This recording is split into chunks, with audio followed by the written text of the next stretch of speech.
Bonjour, je m'appelle Cyril et si tu veux apprendre la self-défense simplement, sans aucun niveau sportif et rester en bonne santé, bienvenue sur cette chaîne. Aujourd'hui, les astuces de self-défense, ce sont des techniques de défense contre des étranglements. Allez, c'est parti!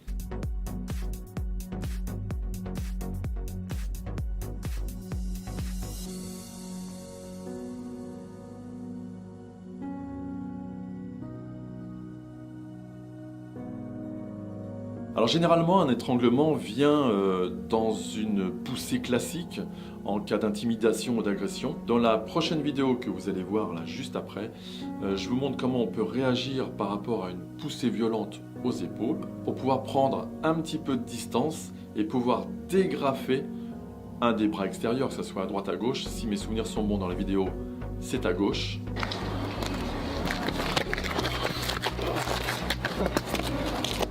Pour pouvoir prendre ainsi un appui et frapper soit au cou, soit prendre appui au niveau du cou pour pouvoir frapper simplement au niveau des parties génitales.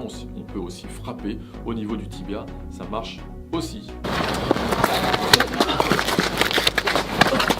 Alors là, j'ai pris le parti de tourner, de vous montrer la vidéo en slow motion, en vidéo lente, pour pouvoir comprendre comment on peut écarter ou prendre appui sur le bras de l'agresseur afin de pouvoir l'écarter ou le dégrafer et surtout venir contrôler le coup.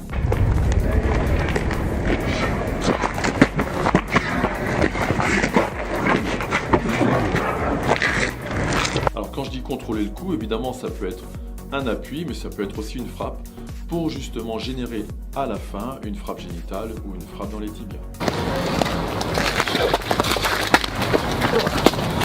Alors c'est vrai qu'on part d'une situation de surprise, qu'on est poussé ou qu'on est intimidé et qu'on vient sur un étranglement, mais néanmoins vous avez déjà généré une mini-garde ou une petite garde ou une distance pour pouvoir justement, ce que je vous disais juste auparavant, chercher à dégrafer, chercher à gérer, contrôler ce bras méchant qui va venir vous étrangler pour pouvoir justement libérer un des deux bras, en l'occurrence le droit, pour pouvoir soit frapper au cou, soit prendre contrôle au niveau du cou.